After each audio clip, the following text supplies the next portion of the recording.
नाज़रीन अस्सलामु अलैकुम वरहमतुल्लाहि वबरकातुहू। आज की बात ख़ास बात में आप लोगों का इस्तक़बाल है। नाज़रीन, मैं अंसार अज़ीज़ नदवी इस वक्त दिन भर से आई हुई कुछ अहम तरीन ख़बरों की तफसीलात लेकर आप लोगों की खिदमत में हाजिर हूँ।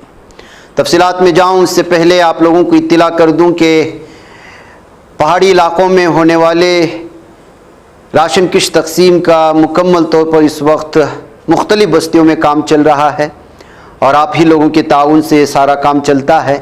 लिहाजा आप लोग इसमें मज़ीद हिस्सा लें, मज़ीद बस्तियों में पहुंचना है। रमज़ान के महीने में जिन लोगों ने अभी तक हिस्सा नहीं लिया वो भी ले, जो नहीं लेने वाले हैं वो भी ले, जो नए से हमारी जो है जुड़े हुए हैं हमारे चैनल से वो भी जो है इस सिलसिले में हिस्सा लें ताकि हमें मज़ीद बस्तियों में पहुँचने में आसानी हो।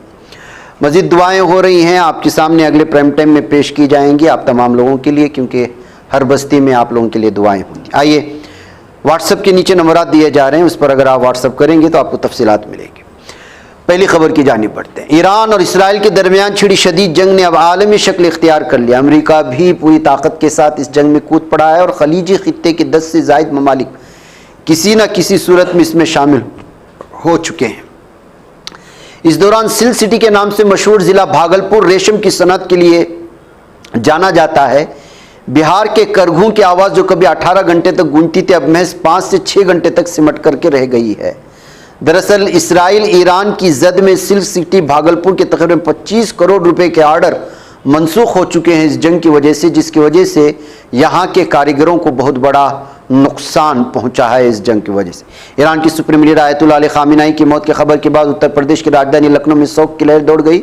हफ्ते को शहर के मारूफ मजहबी रहनुमा मौलाना कलब जवाद ने 3 रोज के शोक का ऐलान करते इमाम बारगाहों, घरों और मजहबी मकामात पर सियाह परचम लहराने की अपील कर दी है। मरकजी वजीर दाखिला ने 28 फरवरी को ईरान की supreme leader Ayatollah Ali Khamenei के कत्ल और उसके बाद हुए अमरीकी इसराइल हमलों के मद्देनजर रियासतों और मरकज के जेर इंतजाम इलाकों को हाई अलर्ट पर रखने की हिदायत जारी कर दी है। अमेरिका इसराइल के साथ ईरान की जंग आलमी तवज्जो का मरकज बनी हुई। इस दौरान हिंदुस्तान में भी सियासी और समाजी सतह पर घमासान मचा हुआ है। दरअसल एनसीपी उद्धव ठाकरे ग्रुप के लीडर संजय रावत ने भी अपने रद्दमल का इजहार किया, जिसमें उन्होंने नरेंद्र मोदी को निशाना बनाया।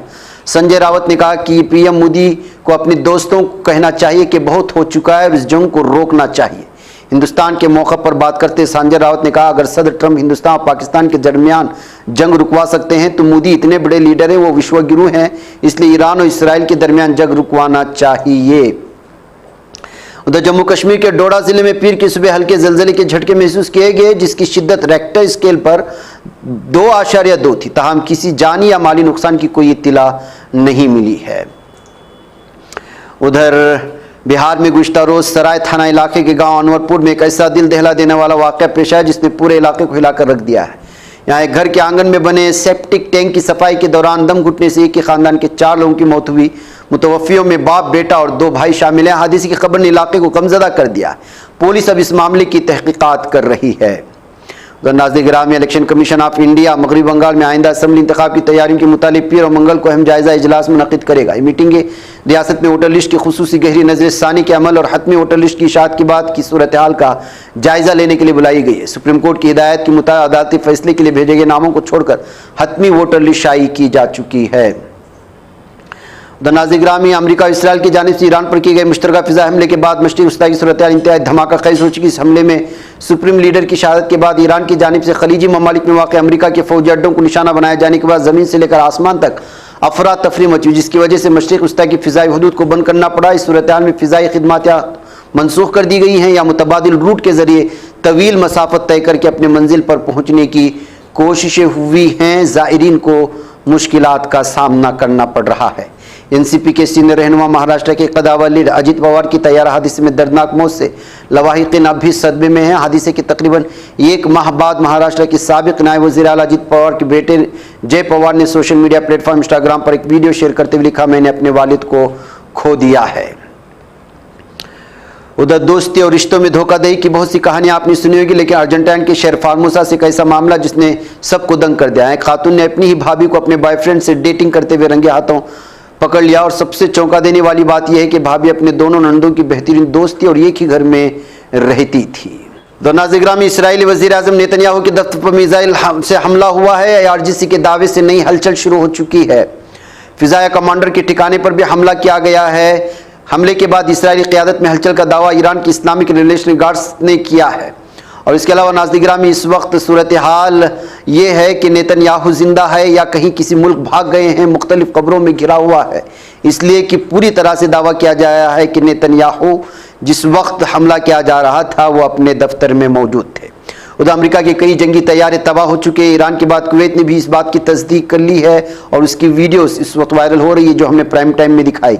उधर अमेरिका इसराइल के मुश्तरका हमलों की जद में आई ईरान की 131 शहर 555 अफराद के जाँ बहक होने की खबरें सामने आ रही हैं। यानी कि इसराइल और अमेरिका ने जो हमला किया है तेहरान पर और दीगर इलाकों पर ईरान की, उसके सिलसिले में हलाकतों की तादाद बताई गई। अबरानी ज़बाए अबलाग ने इत्तला दी है कि काबिल इसराइल हुकूमत ने मुल्क भर में दाखिली महाज पर नाफिस हंगामी हालत में मजीद 12 रोज़ की तोसी की मंजूरी दे दी, जिसके बाद अभी हंगामी सूरत हाल जारी माह के 12 मार्च तक बरकरार रहेगी। उधर मस्जिद अक्सा के खतीब और मकबूजा बैतुल मक़दिस में आला इस्लामी कौंसिल के सरबराह शेख इकरमा सबरी ने नाम निहाद हंगामी हालत के बहाने काबिल इसराइली हुकाम की जानिब से मस्जिद अक्सा को बंद करने के फैसले की शदीद मजम्मत करते हुए इस बात पर जोर दिया कि इस इक़दाम का असल मकसद क़िबला अव्वल पर सिहनी बालादस्ती को मुसल्लत करना। ईरानी पासदार इंक़लाब ने इत्तला दी है कि उन्होंने 4 बैलिस्टिक मिसाइलों के जरिए अमरीकी तैयारा बरदार बहरी जहाज अब्राहम लिंकन को निशाना बनाया। उसके साथ ही ऐसी तस्वीर भी नशर की जिनके बारे में दावा किया कि उनमें एक अमरीकी MQ-9 ड्रोन को मार गिराया गया है। नाज़रीन गिरामी, मुझे इजाज़त दें। अस्सलामु अलैकुम व रहमतुल्लाहि व बरकातहू।